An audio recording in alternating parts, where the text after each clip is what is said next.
estamos de vuelta. Es el bloque de lo deportivo, así es que vamos a darle paso a Gastón Lucero, pero antes vamos a decirles a ustedes que también estamos en www.unidiversidad.com.ar y que si quieren tomar contacto con nosotros pueden utilizar nuestras redes sociales para hacerlo. Recuerden que en Twitter estamos en Señal UTV y también nos pueden encontrar en Facebook como Señal U. Ahora sí, es el momento de poner en práctica el deporte. Bueno, digamos.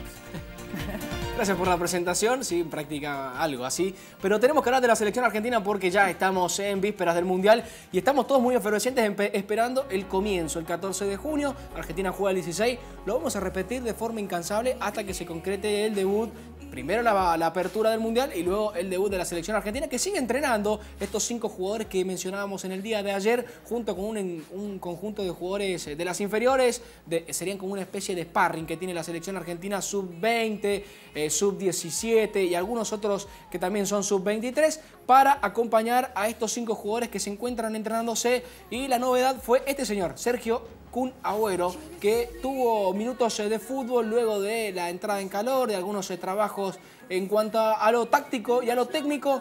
Bueno, Jorge Sampaoli lo puso al Kun Agüero a jugar un rato. Estuvo jugando el Kun Agüero luego de su lesión. Recordamos que fue operado de su rodilla izquierda. Bueno, volvió a tener minutos en cuanto a lo futbolístico. Anduvo bien, a la par de los compañeros. No sintió molestia, que es lo importante, ya pensando en lo próximo, que es la cita mundialista, y está al caer a muy pocos días de esto. Recordamos que en cuanto a lo que tiene que ver lo futbolístico, el entrenador Jorge Sampaoli hizo, si se quiere, algunas pruebas en cuanto a lo táctico. Primero para un 4-4-1-1, ¿sí? Un esquema que es un poco más defensivo, si se quiere, dependiendo también de los intérpretes, ¿sí? Porque si ponemos en la mitad de la cancha algunos jugadores que se preocupan más por atacar, bueno, esto puede llegar a cambiar y a variar dependiendo de lo que le pide el entrenador. Y después paró el 4-2-3-1, que ya se ha vuelto moda en el fútbol mundial. 4 defensores, 2 volantes central de contención, 3 que de los 3, los 2 que se encuentran por los costados se encargan de atacar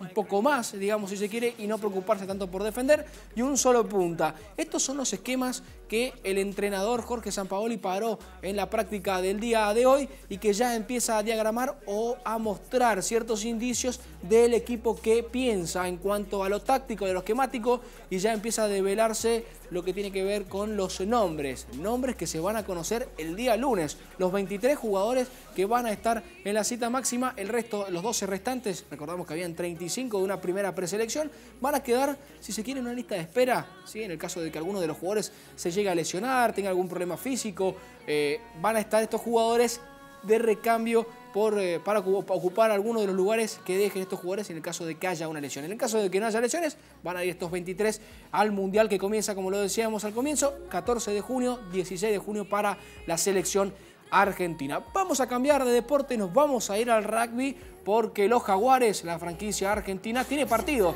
el día sábado a las 18:40 en el estadio José Amalfitani por la fecha 14 del Super Rugby, equipo que va a tener entre los titulares a un mendocino, a Gonzalo Beltranú, que ya es una fija, segundo partido de forma que va a jugar de entrada en los Jaguares, esta franquicia argentina que está pasando un buen momento. ¿Por qué digo esto? Porque de los últimos partidos ha conseguido victorias importantes. En su última gira por Oceanía consiguió algunos triunfos importantes. 6 triunfos, 5 derrotas, está segundo con 24 unidades en la Conferencia África, en donde el puntero Lions tiene 7 puntos más, pero los Jaguares no pierden las esperanzas y la posibilidad de clasificarse a la siguiente fase de este Super Rugby el día de mañana, 18:40, en el estadio José Amalfitani. Yo le digo José Amalfitani, pero todos lo conocen como el estadio de Vélez Sarsfield. Va a estar jugando los Pumas contra los Bulls, el equipo de Sudáfrica. Repetimos, Jaguares, Bulls, 18:40 en el estadio de Vélez Sarsfield en el día de mañana. Ahora sí vamos a pasar a algunas curiosidades que he traído en el día de hoy. Por ejemplo, esta, vamos a compartir. ¿Usted cuando, no sé, ¿a usted le gustaba juntar figuritas? Sí. Bueno, yo también era mucho de las figuritas. ¿Te pasa que por ahí vos buscas una figurita, querés encontrar esa figurita que no te toca? Exacto. Bueno, mire por ejemplo este niño que empieza a buscar, a abrir el sobre, saca la figurita, se fija. Sí, está compartiendo. Bueno. Es bueno, Estamos bien. Este no sé si es bueno. ¿No lo conocen? Ah, el segundo. Pero Ya lo tiene. ¿Ya lo tenés? Oh. ¿La viste cuando te tocan la repetida? La cambiás. Sigue buscando entre el paquete de figuritas. ¡Vamos! Mirá. ¡Te tengo Messi! ¡La ¡Tocó Messi! Festeja como si se hubiera sacado un 10 en matemáticas el niño. La verdad que se volvió ¿en loco serio? No te de creo, a encontrar ver. la figurita de Lionel Messi. Bueno, han circulado una serie de videos, no solamente este niño, hay un montón de niños que han circulado abriendo paquetes de figuritas que los padres los filman, hermanos, familiares, y cuando les toca Messi, Cristiano Ronaldo, alguna de las figuras a nivel mundial, lo festejan muy locamente o les cambia la cara. Esta es una de las curiosidades que traje en el día de hoy. Otra de las curiosidades es esta. A usted le gusta el día viernes, ¿no? Sí, Bueno, por supuesto. a Dani Alves también, mire. A ver.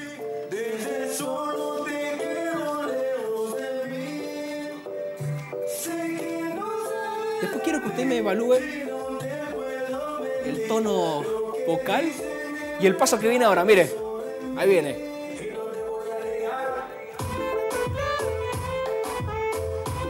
Esa. Dani Alves.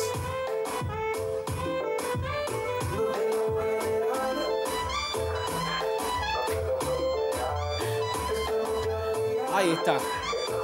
El Dale que es viernes ya lo vamos a implementar. El Dale que es viernes lo vamos a poner como un segmento de curiosidades y alguna danza de algún deportista si encontramos, y vamos a ir mostrando todos los viernes alguna curiosidad en cuanto a este día, el día más importante de la semana, ¿o no? No sé, ¿usted qué piensa, Claudia? Entre el baile de Dani Alves y cómo canta, me quedo con la remera, que fue lo que más me gustó, que decía Chico Malo. Sí, es verdad, es lo único que tenía realmente potable. El resto, bueno, mucho que desear, pero no importa. Lo que hace él, y lo hace bien, ahora está lesionado, pero lo que hace bien es jugar al fútbol. Así que lo dejamos allá a Dani Alves adentro de las canchas de fútbol. Por el momento todo lo que tiene que ver con el deporte. Ahora pasamos a otros temas. Bueno, y en esto de pasar a otros temas, uno de los temas que ha trascendido a nivel internacional es la renuncia de los obispos de Chile. 34 obispos que conforman la conferencia episcopal del vecino país, y esto se debe a una, podríamos decir, consecuencia después de la reunión que mantuvieron con el Papa Francisco durante 3 días en el Vaticano.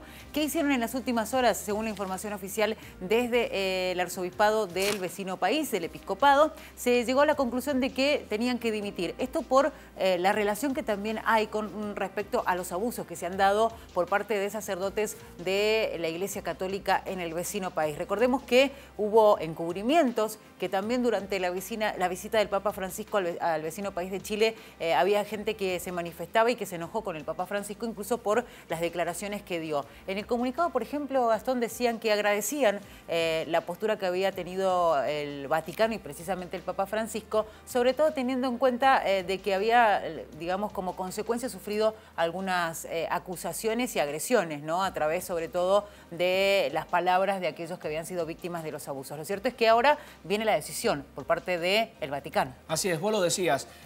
Primero la renuncia masiva de estos 34 obispos, y ahora le toca a Francisco definir si toma estas renuncias de forma masiva y así permite que todos estos obispos dejen su lugar, o señala con el dedo, si se quiere, algunos de estos obispos que podrían llegar a dejar de ocupar este cargo de obispo, como lo decíamos recién, pero va a tomar a lo mejor días, semanas, por parte de Francisco, la determinación de estas 34 renuncias que llegaron al Vaticano. Uno espera que sean semanas, ¿no? Frente a esto, sobre todo porque cuando uno ve las noticias internacionales hay algunos que sostienen que podría durar hasta meses esta decisión por parte del Papa Francisco. Vamos a ver la opinión de Carlos Lombardi, abogado que hablaba de esta decisión de los obispos de Chile. Hay que analizar bueno, la carta que les ha dirigido, o el documento que les ha dirigido el Papa Francisco a estos prelados chilenos, porque bueno, hay que ver cómo termina. Digamos que lo que han hecho los obispos chilenos es poner a disposición del Papa el cargo que tiene, que no es lo mismo que renunciar. El Papa decidirá. Ahora, ¿cómo va a decidir? Va a decidir mediante un procedimiento judicial. Va a aplicar un documento propio emitido por él que se llama como una madre amorosa, va a someterlos a proceso canónico, los va a sancionar con una palmadita en la espalda, los va a mandar a un monasterio de 6 estrellas para rezar, o lisa y llanamente los va a expulsar a aquellos que sean responsables de los abusos, como por ejemplo el obispo Barros y sus secuaces. Otra cosa es la situación en la Argentina, en donde más de un obispo debería renunciar, entre ellos el obispo Buenanueva, el ex obispo auxiliar de Mendoza, que expresamente reconoció ante los medios de comunicación social y la opinión pública que el peor error de la Iglesia ha sido encubrir y proteger a los pederastas, a confesión de parte, relevo de pruebas. Es decir, hay una serie de obispos que han actuado con negligencia y con encubrimiento y por lo tanto deberían, si tuviesen ese buen gesto, renunciar. Compartíamos el testimonio de Carlos Lombardi hablando puntualmente sobre este tema, lo que tiene que ver con la Iglesia en cuanto a decisión de la Iglesia justamente en Chile y la decisión por parte de Francisco a partir de ahora de tomar o no a estos 34 renuncias o hacerlo de forma particular. Bueno, vamos ahora a hablar del caso Próbolo, porque durante este fin de semana, va a ser mañana sábado a las 4 de la tarde, una radio abierta, lo que se va a realizar en la Plaza Independencia, y esto está relacionado con lo que reclaman los familiares de las víctimas del Instituto Próbolo, de estos abusos, porque dicen no tienen respuesta por parte del gobierno. Ayer lo decía Sergio Salinas cuando le preguntábamos sobre este cambio que han pedido de carátula a Mega Causa. Lo cierto es que un familiar hacía la convocatoria y nos decía esto. Esta causa en lo penal vamos por buen camino, en lo judicial vamos por buen camino, sí. Más allá que haya un imputado que haya sido sobreseído, cosa de lo cual sabemos, no queda sin efecto todos los delitos que él cometió, no quedan sin efecto, eso es muy claro, pero sí sabemos que era la principal víctima de todos estos que están todavía presos. Pero sí hay algo que es fundamental, que no se está cumpliendo, el Estado no está cumpliendo con lo que debe cumplir para restituir los derechos de los sobrevivientes. En nada. Por ejemplo, la asistencia inmediata de subsidios, que tenemos casos de violencia de género, tenemos desalojos y ellos no dan ninguna respuesta. Se les pide microemprendimiento, algún tipo de tema laboral, a lo que no tampoco. Vivienda mucho menos.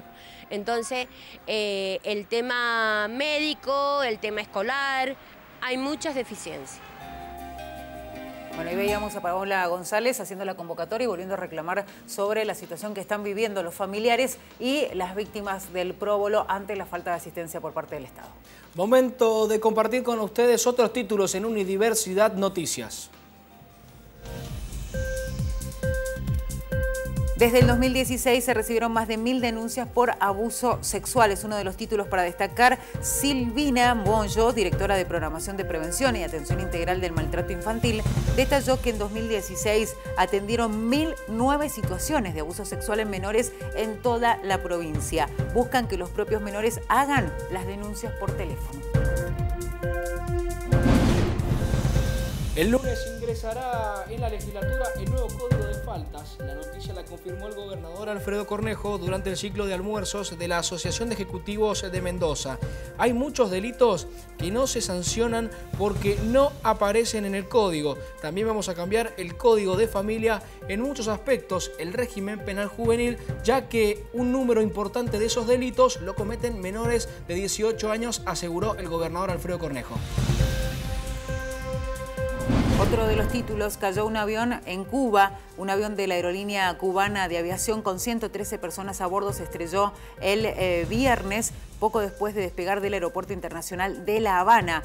La Cancillería argentina confirmó que entre los fallecidos hay 2 argentinas. Vamos a ir al informe de AFP.